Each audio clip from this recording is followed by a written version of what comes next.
कलंगूट में आयोजित Goa spiritual festival 2026 में केंद्रीय मंत्री चिराग पासवान ने हिस्सा लिया और गोवा की बदलती पहचान पर बात की। उन्होंने कहा कि उनके लिए सौभाग्य की बात है कि गोवा, जो अब तक मनोरंजन और संस्कृति के लिए जाना जाता था, अब आध्यात्मिकता के क्षेत्र में भी अपनी पहचान बना रहा है।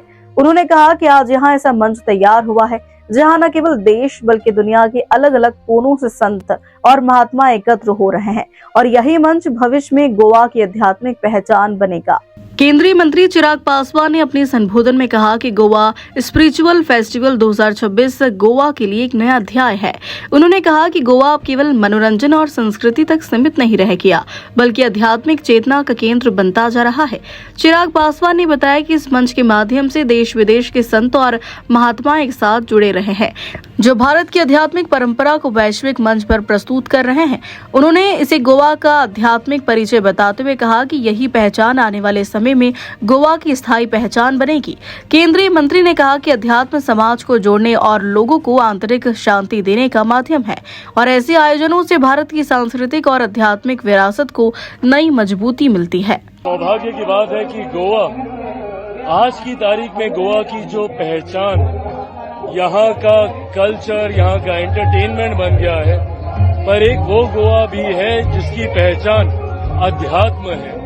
और आज जो मंच यहाँ पे सजा है, जहाँ पे देश से ही नहीं दुनिया के अलग अलग कोने से साधु संत समाज के लोग यहाँ पर एकत्रित हुए, यहाँ पर जिस तरीके से पद्मश्री सदगुरु ब्रह्मानंद जी महाराज के नेतृत्व में पूरे संत समाज एक साथ आया और इस स्पिरिचुअल फेस्टिवल की शुरुआत की, ये वो परिचय है गोवा का अध्यात्म से, जो गोवा की पहचान बनना जरूरी है। टूरिज्म में रिलीजियस टूरिज्म भी जुड़ना जरूरी है।